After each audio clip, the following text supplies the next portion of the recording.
is as good as it is here, even if we are inside Zooming each other rather than meeting in person. My name is Jack McConnell. I am the co-chair of the All-Party Parliamentary Group on the UN Global Goals for Sustainable Development. As a group, we've been in existence now this September for 5 years. We were launched in the month that the SDGs were agreed at the United Nations in September 2015. And I have been one of the two co-chairs since then.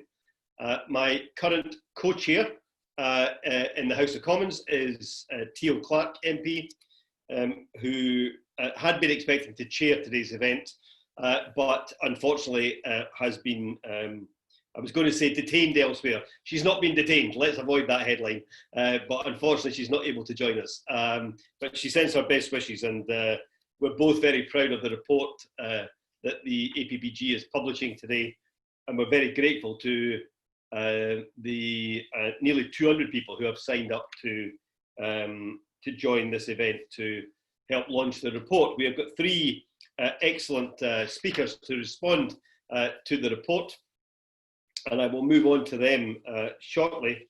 But I should say, first of all, that we set ourselves a challenging objective back in June of conducting an inquiry in these difficult circumstances over the summer, and then publishing a report in advance of the UN General Assembly, considering the decade of action that is now required to deliver the goals that will take place later this month. I was going to say in New York, but virtually from New York. The UK government will be prominent, of course, at that time, as it has been each year that the goals have been debated. And we wanted to influence the debate in advance of that particular moment.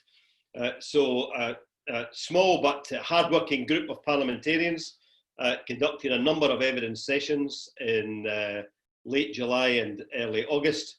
An excellent group of consultants, Principal Consulting, did all the hard graft, and the team at Bond, including Alice Whitehead, our coordinator for the APPG, but with a number of her colleagues, including the SDG group at Bond, worked very hard to pull all this together. And what we have in front of us today is a comprehensive report, well presented, that we hope will be influential in the days and weeks ahead. And just highlighting one or two things from that report before we turn to the speakers.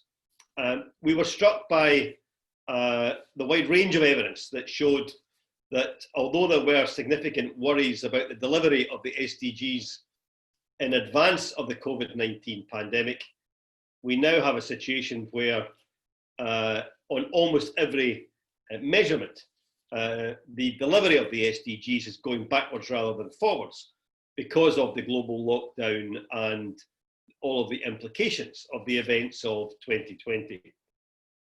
In particular, we today have been drawing attention to the estimate that the number of people in extreme poverty around the world is likely to increase for the first time in a generation, with estimates as high as 40 to 46 million people additional people falling into extreme poverty as a result of the lockdown and the pandemic.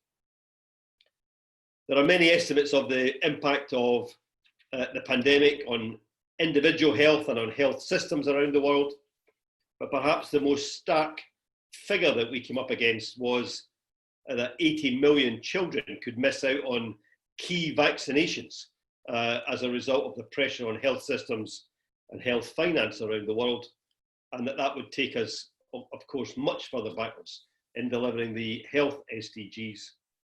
And with 91% of the world's school children missing out on some school this year as a result of school lockdowns, it is obvious that there will be a massive impact on education, and we suspect that will be a particular impact on girls and on those who live furthest from easy access to the internet and technology for online learning.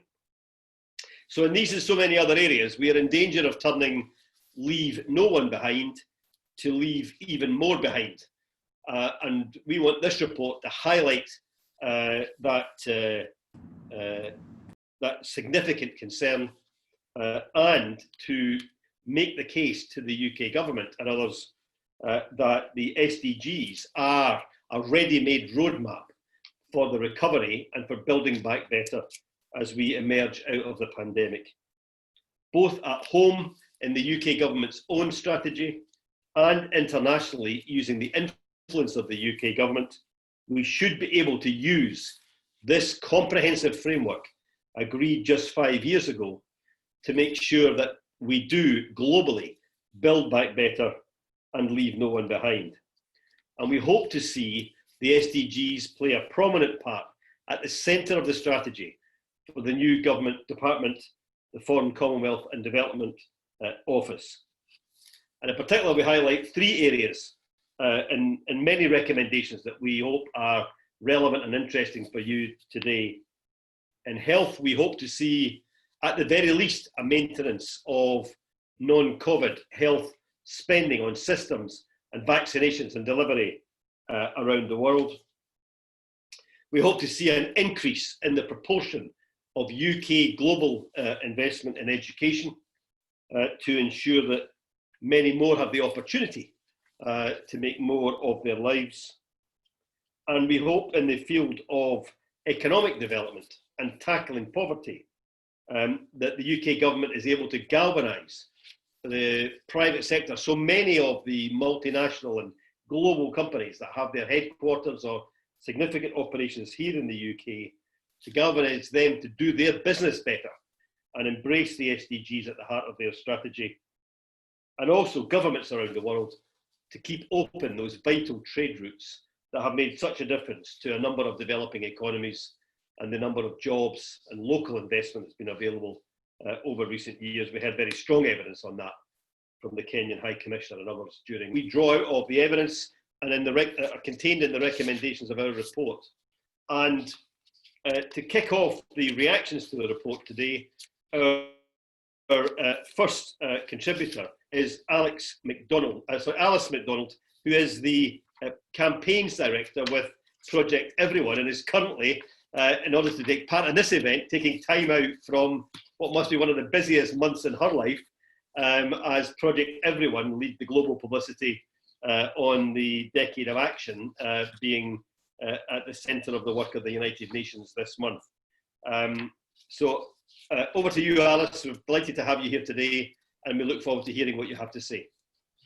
Thanks very much, Jack, and thanks for the invite and thanks for doing a brilliant report. I think when Project Everyone was founded 5 years ago now, it was very much with the intention to be a galvanizer with a focus on communications. So, you know, there's a huge amount of energy, lots of people in this room who I know around the SDGs. I actually wanted to start just by showing one of the films, and for people who don't know Project Everyone, we were founded by Richard Curtis, who is now an SDGs advocate for the UN, as well as a filmmaker and director, really to try and engage a slightly different audience with the global goals, as we call them, and to explain them in slightly different language and definitely use kind of the power of communications and campaigns to get the word out. So I wanted to show, just before I get started, the most recent film we made, which was made with the permission of Arundhati Roy, who I'm sure everyone's quite familiar with, who at the start of COVID wrote a brilliant article in the Financial Times weekend about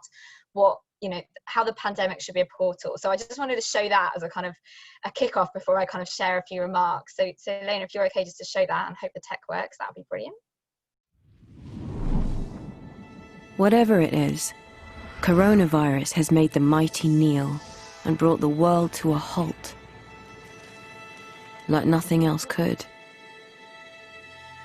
Our minds are still racing back and forth, longing for a return to normality, trying to stitch our future to our past and refusing to acknowledge the rupture.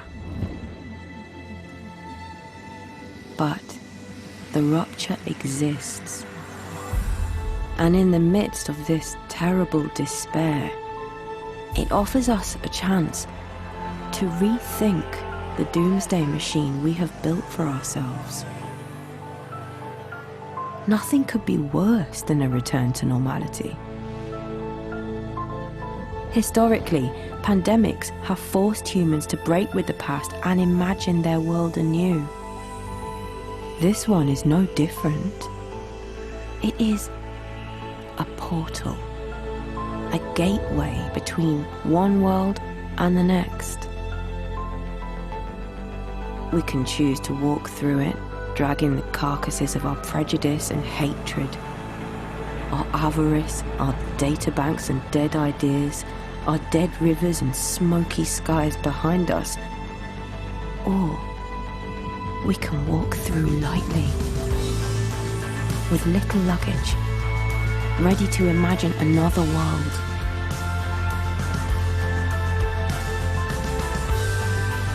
And ready to fight for it.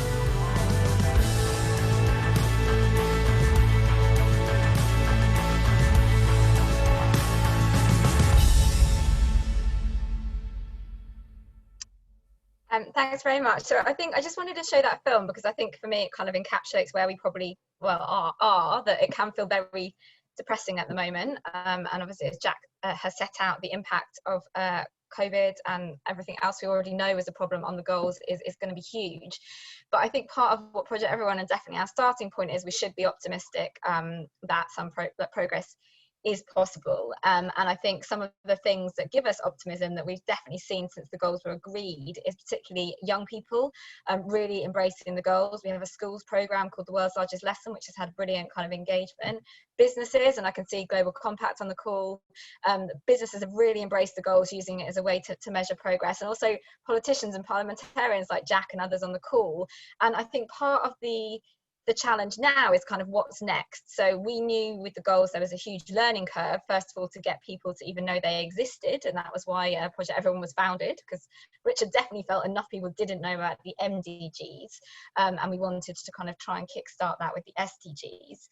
And I think in terms of what's next, as Jack mentioned, the Decade of Action was kickstarted last year, but of course COVID has happened and kind of threw back a bit of that process, but it does, as that film kind of conveys, kind of reinforce that right now is a moment to reset and see if this is an opportunity to kind of seize the principles of the SDGs that could have potentially helped us in the first place not get into such a position, you know, health systems strengthened, social protection systems in place, for example, if the goals had been followed.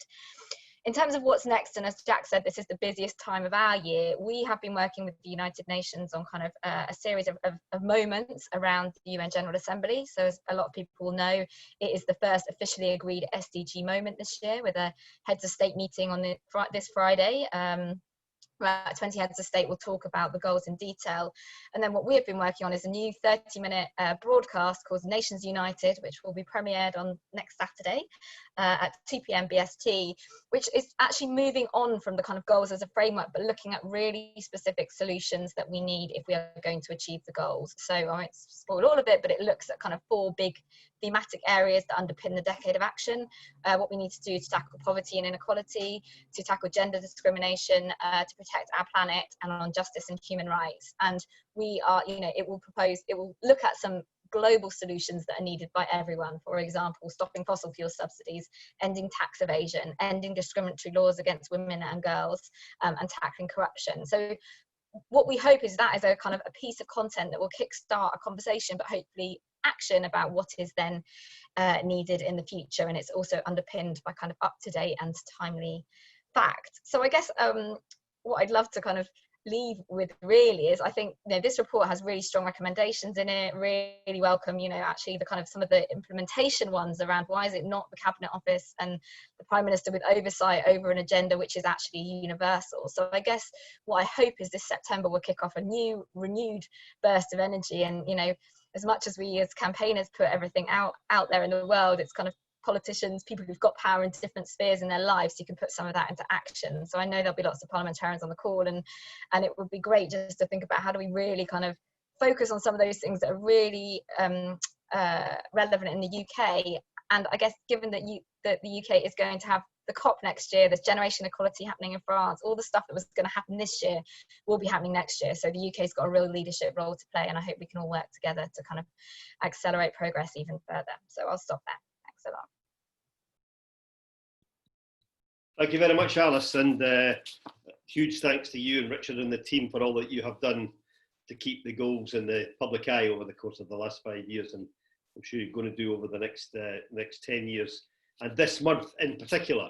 And it may be something that we could do in these next few days to circulate the details of the event on Friday around members of the group, so that they could watch that Heads of State event if they would like to be part of it. A second respondent today is Andrew Griffiths, who is Head of Advocacy at Sightsavers and currently the co-chair of the Bond SDG group.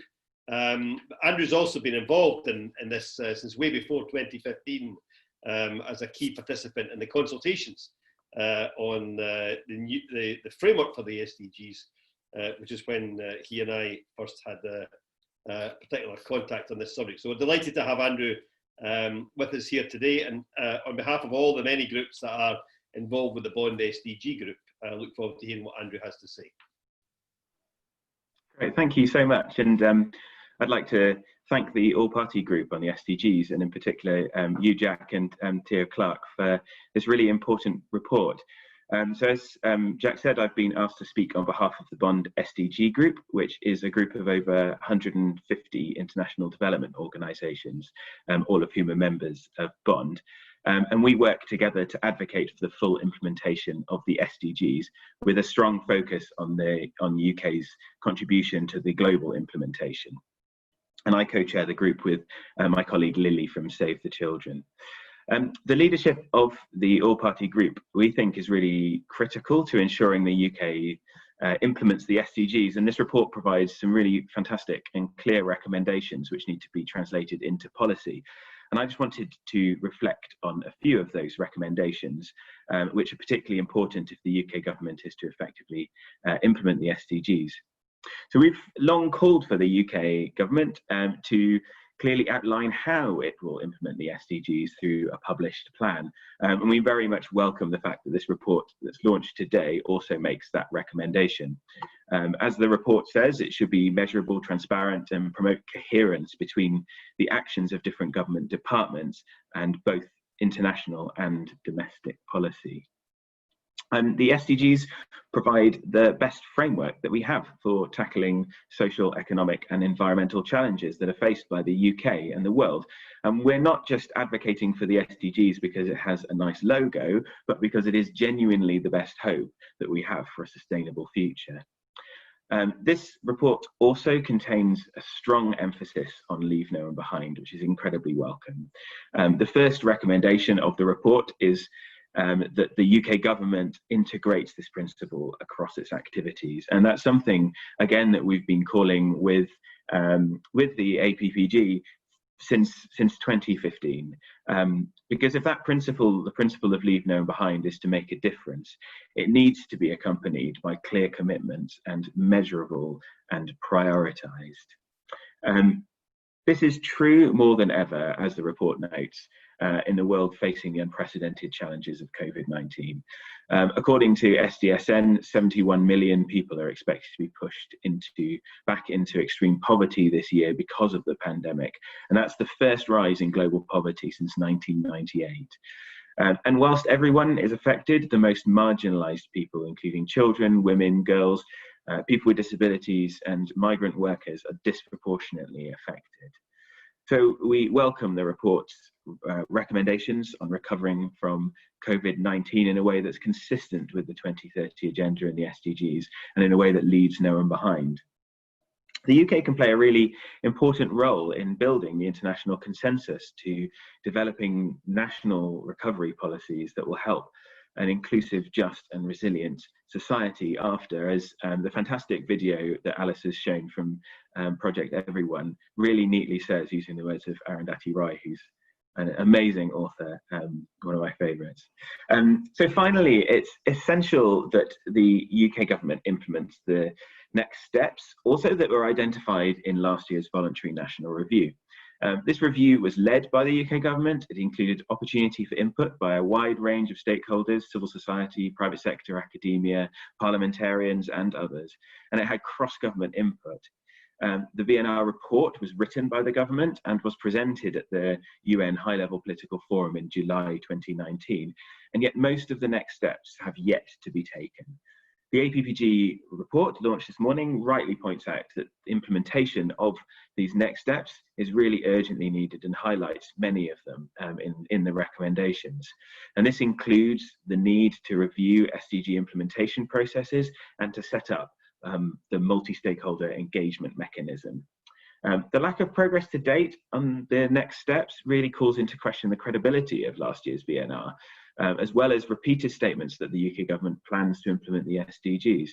However, even more so, they're really needed if the UK is to implement the SDGs. There is good news, a really great team in the Fcdo, the new department, who's working on the SDGs, and they include those who wrote the VNR, and they have a really welcome commitment to it.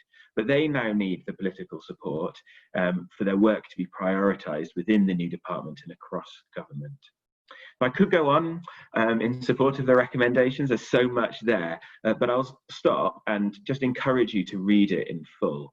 I'll also commit that the Bond SDG group as a group of NGOs will continue to work with the APPG to advocate for the implementation of the report's findings. So thanks once again, Lord McConnell, Teo Clark and the APPG. This report will play an important role in building the evidence base and the political will for the UK government to take the next steps in SDG implementation. So thanks. Thank you very much. Thank you very much, Andrew. And thanks for everything that you and the group have been doing. Our third responder to the launch of the report is Selina Sanu, who is joining us today from Nairobi, from the Pan-African Climate Justice Alliance.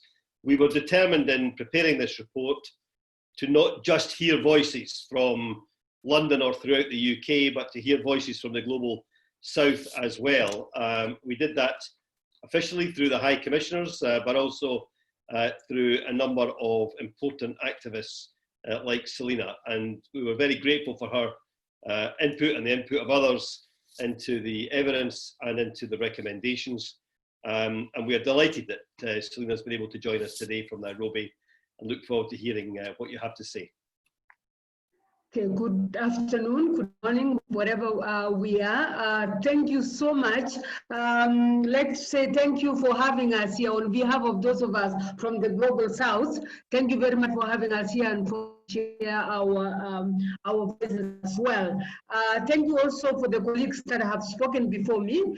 I agree with them. This is a great report. I'm not saying that just because I'm part of the process, but I really mean it. The recommendations are excellent. They are implemented to the letter. I think they can change a lot of things, not only in the UK, but also in the Global South, in the continents where we're from, like my own continent. So I think if those are, I know they are UK-led, it's a UK-led report, the policies are very much UK, but I'm hoping that they, as the UK implements those recommendations, they can also cover the Global South. The government can reach also into what is in the countries of the Global South. I would like to begin, first of all, with two things. I would like to say that I am not so sure whether we were really on track, even before COVID-19, whether we were really on track with the implementation of the SDGs. I am not very sure, because when we meet in our regional meeting, in the regional forums for sustainable development, before into the BNRs in New York, we are always reminded of the fact that the efforts that we are making, we are lacking behind in the implementation of the SDGs, and the inequality gaps are really enlarging between, you know, the people in different parts of the countries and people in different parts of the region. So I wanted to start with that, to say I think COVID-19 came to exacerbate a situation that was not so good to begin with. Although I know that the framework is there to really rally us all behind, into a common cause. Secondly, I want to make the fact that there are two frameworks here. We have the SDGs and we have the Paris Agreement. Let's not forget about that, because these two frameworks are critical for addressing issues of inequality, the poverty, and as well as environmental issues. And they are supposed to be implemented together. They are complementary. They are not supposed to be running parallel to each other. So I wanted to make those two issues to emphasize on those two particular issues. Now, going on to the report, which has great recommendations, I just wanted to highlight a few. First one I want to start with is on data. The reason why the MDGs did not succeed so much, one of the reasons is the lack of data for monitoring and evaluation. That didn't exist with the MDGs, but with the SDGs, we must insist on having data that is, that looks at that gender, looks at living with disability, looking at age, looking at all, looking at people. That is the only way we achieve the SDGs if we had that kind of data. But data should be citizens-generated data. We cannot only leave it to the governments, to the bureaus of statistics to generate data. It has to be data that is also that the government should give space to civil society and other stakeholders to contribute to that citizens-generated data. So that for me is quite important. I also want to emphasize on the fact that the lack of capacity and resources for the VNR processes. This is a big problem in the sense that if we do not support, even the civil society organizations that work on this, we need capacities to be able to report and to be able to understand the work that is we are already doing as civil society to be aligned to the SDGs. So that is a capacity that for me, it's still that needs to be raised, and I think we can get a lot of support in that particular area. Awareness on the SDGs. We were supported by the UK government to do the Leave No One Behind dialogue in the Global South, to raise awareness on the SDGs among citizens, especially in rural areas, because the idea was if we are holding governments accountable, then we need to build the capacities of people and to raise awareness so that they know what it is that they are holding governments accountable on. So this is quite critical in the sense that we continue those dialogues. There's Leave No One Behind dialogues for people to be able to understand that the SDGs or the Paris document, these global frameworks are meant for them, and they are meant to bring about transformational change in their lives. I also want to score the fact that 2021 is a critical year, especially for the UK. The UK is going to assume presidency of COP26. Now, what we want the UK to do is to really deliver COP that is inclusive of all people, especially vulnerable women, the youth, people living with disability, those that are really left behind, especially those that are really left behind in the global south. We want the UK to deliver a COP that is very inclusive. We also want the UK to understand the NDCs process, which are under review now, that they must be NDCs very inclusive, that actually give the voice, give voices to the vulnerable people to be able to be at the table, especially women, to be able to speak about the issues, especially around climate injustices and climate change. So it's a great year for the UK to be able to ensure that the COP26 is really inclusive and covers everybody else in that perspective. So those are the issues I wanted to really underscore to say that, COVID-19 has come in and had really exacerbated the situation. Things were not really on track as we might have wanted. We are hearing a lot of injustices around on women and children, a lot of rapes and violations because of the lockdown as a result of COVID-19 that is happening. It used to happen, but it's now exacerbated, where this COVID-19 has exposed the weaknesses of our health systems. That the health systems, especially in the global south, were fantastic, but COVID-19 has exacerbated the situation and exposed situations that were not working, situations of human rights that are happening in our countries, human rights defenders that are being locked up left and right. So COVID-19 has come to exacerbate a situation that was not, in my opinion, actually on track. However, I think the global framework is good enough to be able to rally us behind to fight towards some common factors. Thank you very much.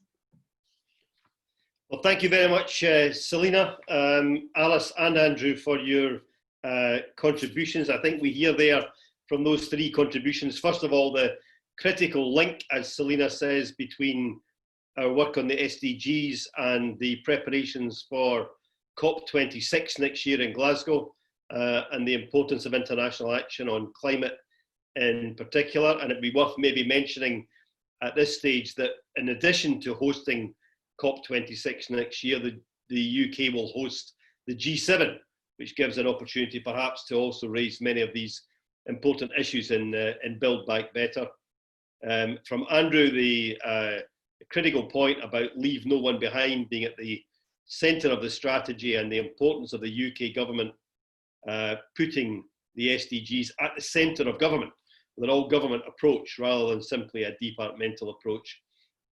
And from Alice, the I think visionary idea that we don't want a return to normal. We want a return to a better world. We want to come out of the pandemic in a better shape, better able to ensure that no one is left behind, and the SDGs give us that opportunity.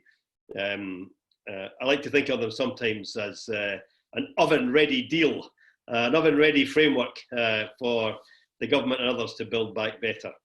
I'm going to open up now to contributions and questions from those who are participating, and one or two people have indicated a desire to ask a particular question or make a contribution, and we'll do that for a little while and then come back to the three speakers at the end for their response.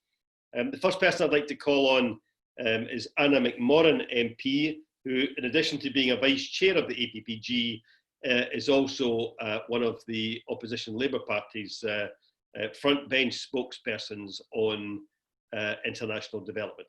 Anna.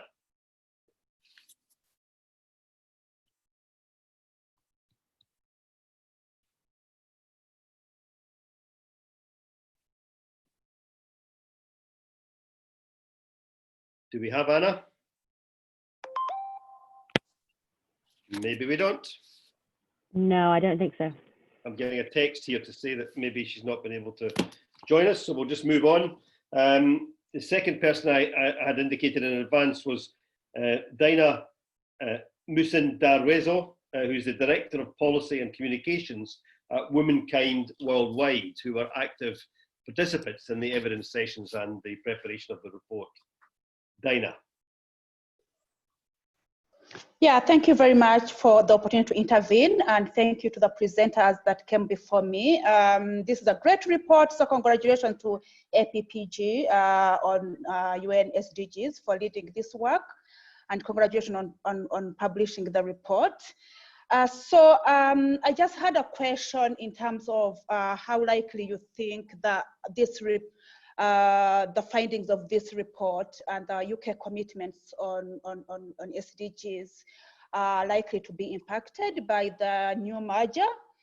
Do you see any connection with that? Of course, we're talking about the challenges of the COVID-19, but also then I was wondering about the likely impact, especially, as you know, my organization really focuses on women's rights. So in line with that, we know that SDGs has a comprehensive focus on gender equality under SDG 5, but also other targets and other goals like the goal on health, on education, on employment, and inequalities generally.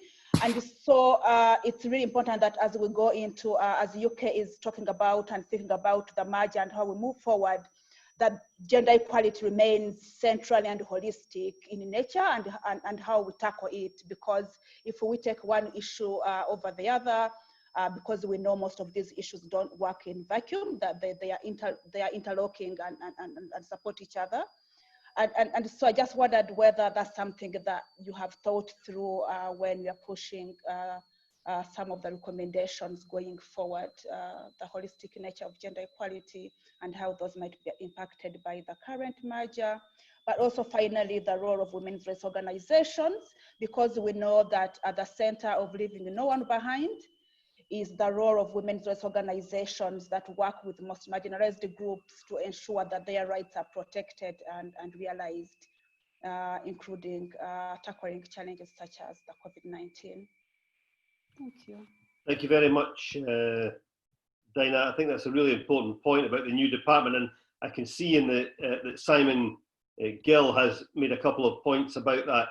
Simon, would you like to add anything to the point that you made in the chat box? Yeah, Jack, let me say thanks very much for the opportunity. I think the new department does give lots of opportunities, but I think if we want the SDGs to be taken seriously across government, then we don't want it marginalized just in the international arena. We want it mainstreamed across the whole of government. And so that's why I'm suggesting that, yes, we need to implement the Fcdo as much as we can, but I think what we're really looking for is using the SDG framework at the centre of government. I think there talks about using the Cabinet Office backed by the Prime Minister. UK government is often, the Treasury also has a lot of power because in a sense in terms of they control the purse strings to individual departments. So if you have a performance framework which says you get money to your department if you demonstrate progress against the SDGs, that gives quite a powerful set of incentives. That doesn't negate having the Cabinet Office involved. So I suppose I'm really saying, I mean, sometimes you're preaching to the converted. I think all of us probably on this call are very much committed to the SDGs in the international arena. I think that's great, and I'm one of those as well. But I think if we really want them to be taken seriously, we want them reflected in our domestic life as well. And I think sometimes using the SDGs as a framework, how will they be used to address pandemics like COVID? How will they help us address climate change? How will they help us to address migration, which are the big topics that people are talking about? And I think we'll get more traction with the SDGs if we demonstrate how they contribute to alleviating those issues. Thanks. Thanks very much, Simon. I think that's really helpful thoughts there on how we progress the recommendations, but also to try and get the government to do the right thing. I wonder. I know Miles Wicks there has particularly strong views on outside of government. How do we get the public to be more aware and more involved? And I wonder, Miles, do you want to maybe say something about that? Thanks very much, Jack, and great session. Really good presentations. I've been pressing for some time to try and get a reinstatement of the development education programme, not just for schools, but for other government departments, for the private sector. There was a great session given last year by Christine Lagarde when she was at the IMF to 500 private sector bankers in the City of London. They were all really engaged in what the SDGs were about. We really need people out there to understand what they are and how important they are. And I just think that a good start to that would be a development education programme which is linked very, very specifically to the SDGs.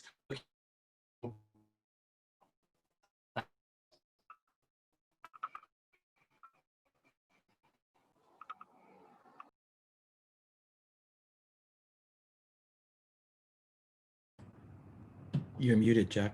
Oh, sorry, don't know what happened there. Steve Kenzie from the Global Compact. Thank you, Jack.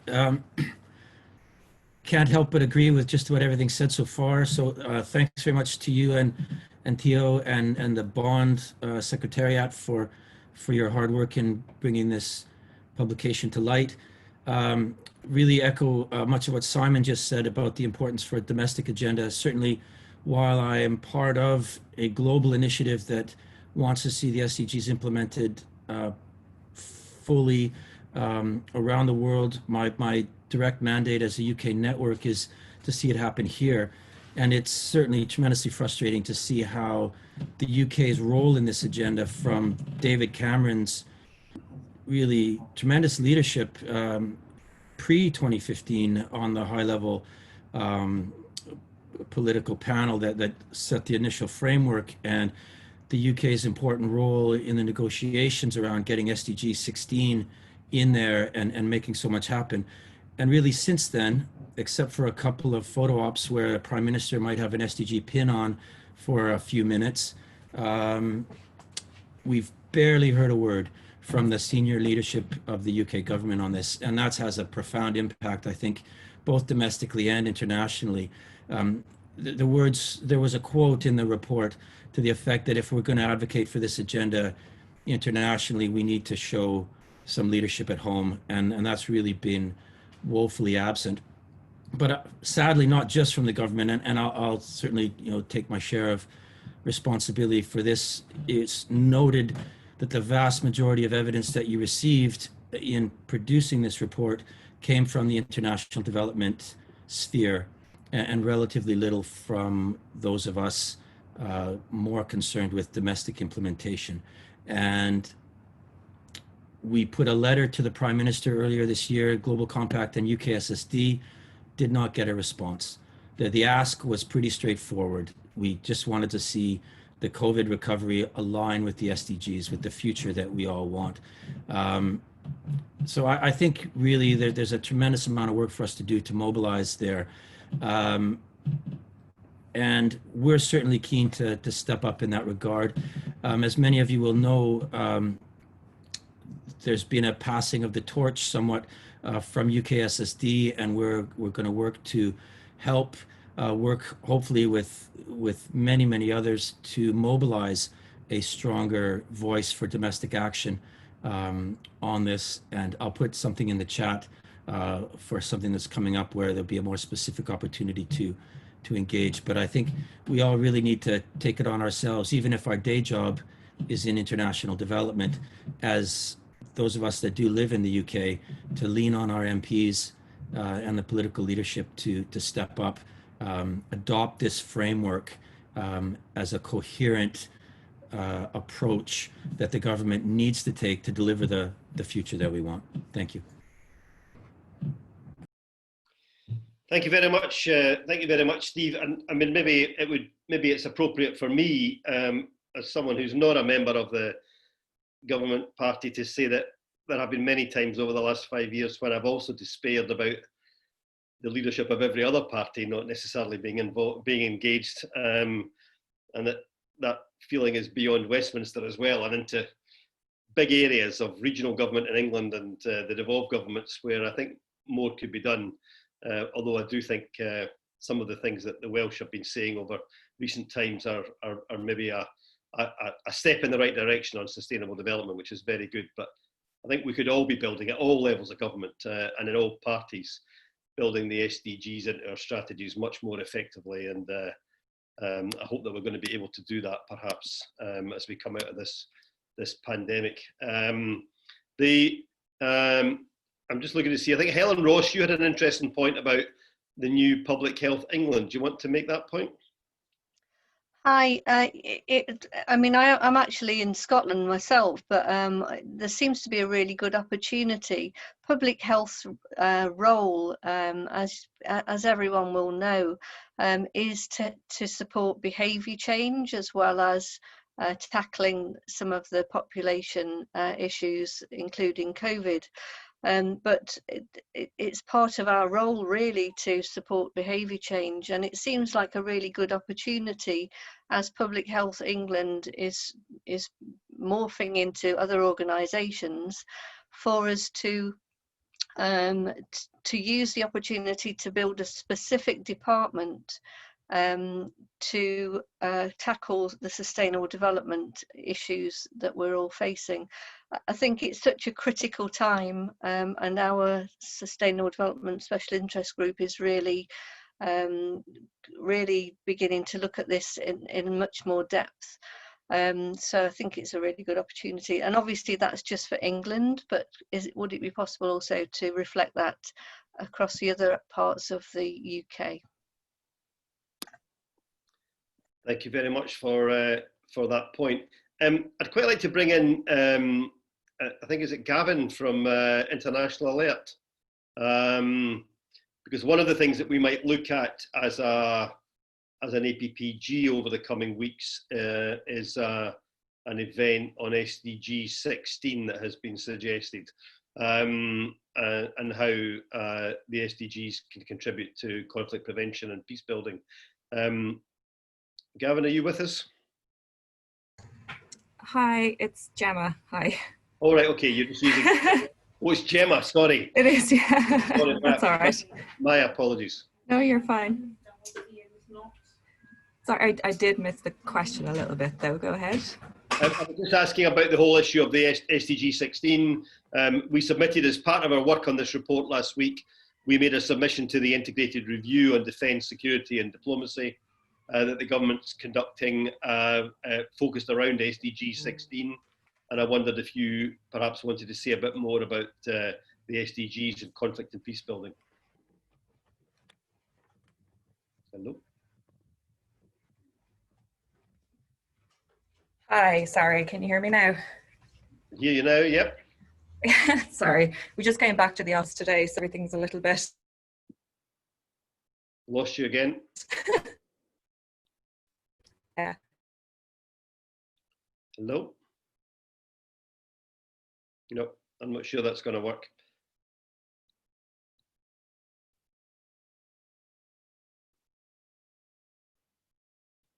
Are we getting you at all, Gemma Kelly? Nope. Okay, my apologies to everybody else on that. I'm just looking to see if anybody else has got their hands raised, or maybe I'll go back to the speakers for some concluding remarks. But in advance of doing that, I just want to say a huge thank you to everybody who submitted evidence, and also the parliamentarians who gave up their time. I think, you know, there's a common impression that MPs, or most MPs, have a nice long holiday in August, but some of our MP members came forward to chair and take part in evidence sessions during the recess, and we were very grateful to them for that. In particular, Teo, obviously, but Pauline Latham, Lord Chidgey, Patrick Grady MP, Ray Collins in the House of Lords, Baroness Bennett, Lord Stunnell and Baroness Boycott, all of whom stepped forward at fairly short notice to be involved in the evidence sessions, and we were very grateful to them. Can I go back over to Alice for some thoughts on the various points and questions that have been raised? Yeah, thanks, Jack, and thanks for lots of rich contributions. I mean, just a couple of points. I think the point on gender equality is so important, and I think we've never seen a particularly strong presence of women at the top of the Foreign Office or DFID, and now it's merged even less so. And I think we all know when you get women in positions of power, you get good change. I think there's a whole representation job to do, and definitely investment in women's movements. I mean, you'll know better than me the statistics, but it's so underfunded. It's ridiculous, and I think we have to definitely look at how funding is dispersed from the new department, and how that is kind of given in a way that doesn't put loads of barriers in the way of grassroots organisations accessing that funding.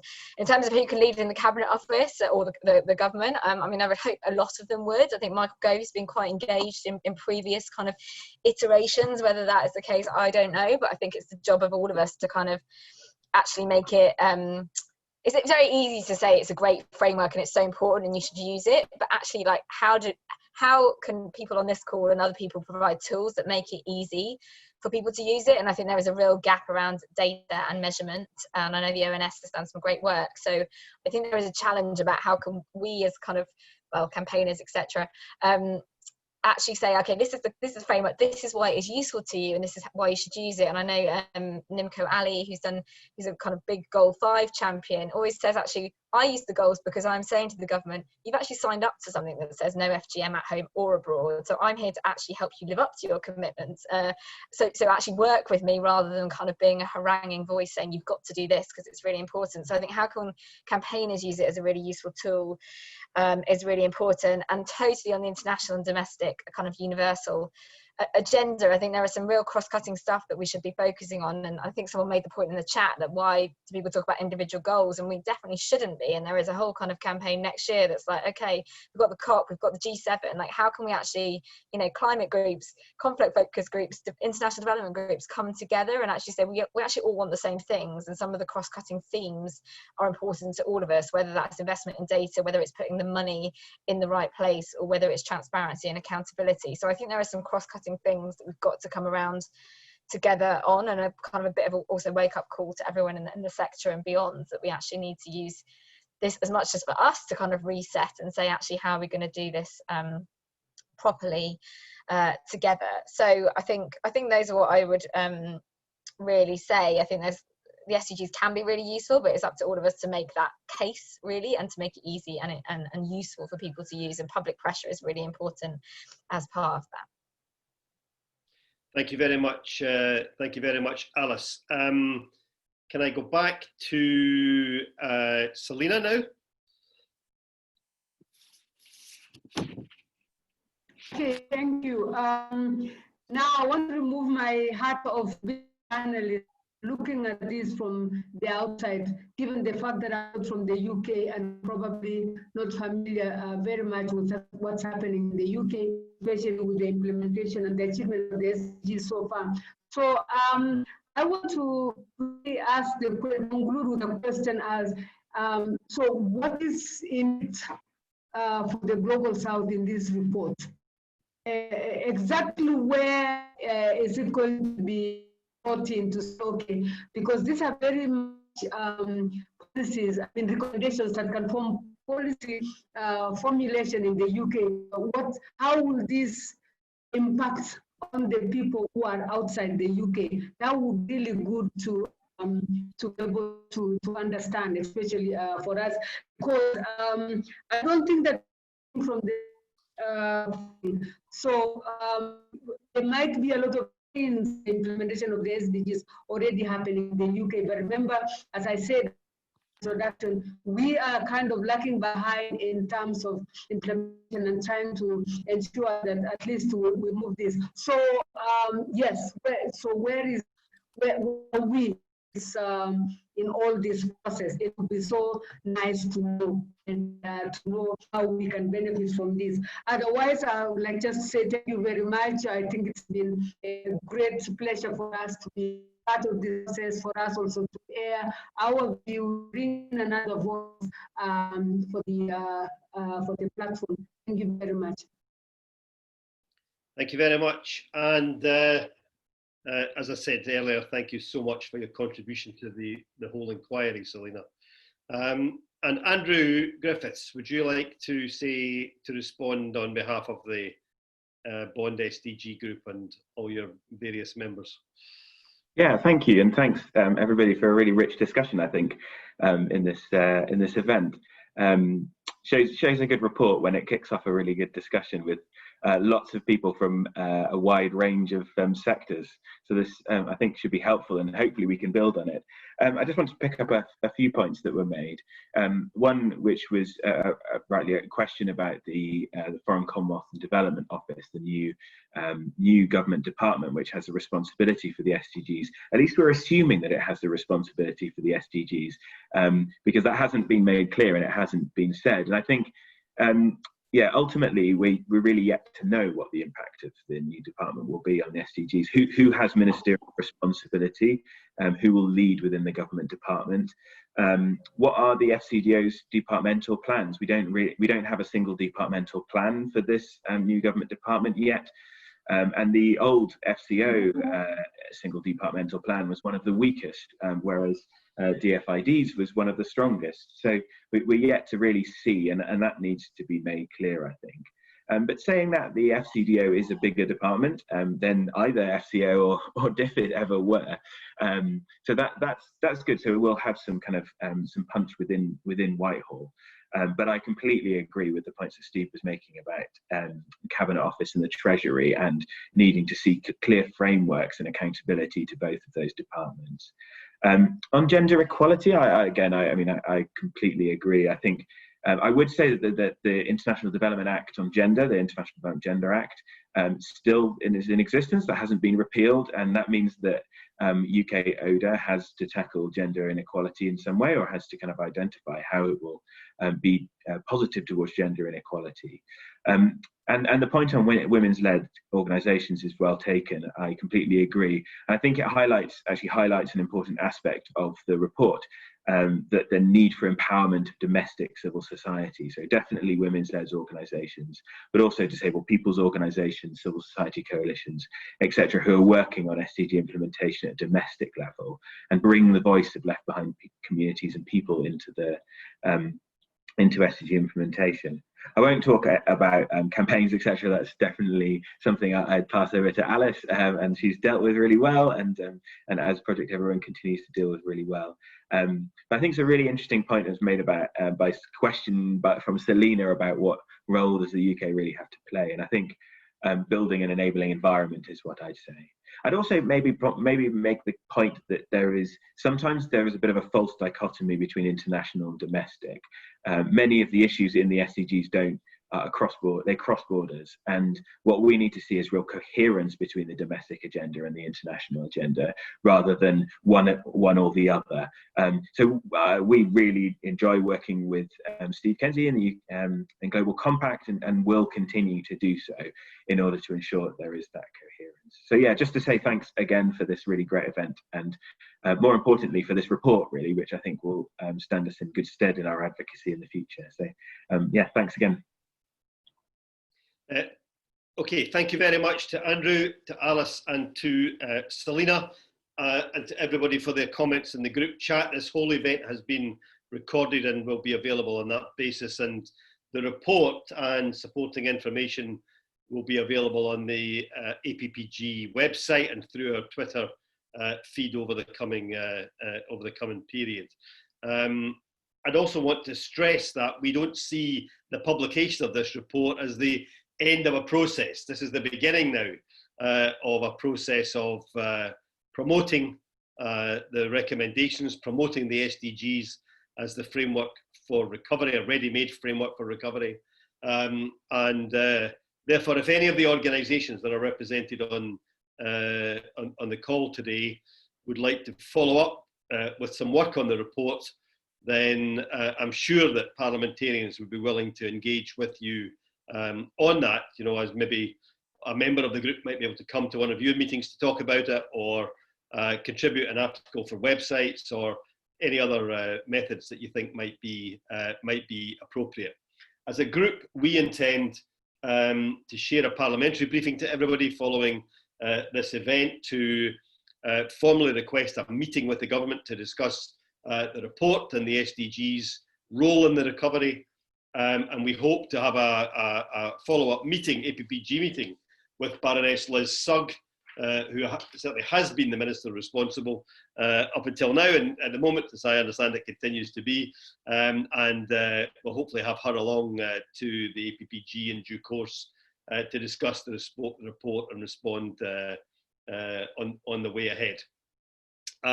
In all of that, I am conscious of something that the Prime Minister said back in May at the Financing for Development conference, when he, amongst other remarks, he said that there is no need to reinvent the international system or renegotiate existing agreements, but there is every need for us to work together to get our shared goals back on track, including the expansion of girls' education, which is one of his priorities, the Paris climate change targets, the sustainable development goals, and our financing for development.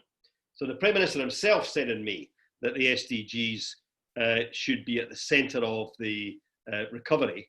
And I think in our work over the coming weeks, we should be asking him exactly what he meant by that, and ensuring that the government as a whole follows his lead in making that happen, and that's what we fully intend to do. I'm really grateful to everybody for their contributions and for the contributions in the chat as well, and to everybody for their contributions and evidence and time given to the inquiry. As I said earlier, this is the start of a process, not the end of one.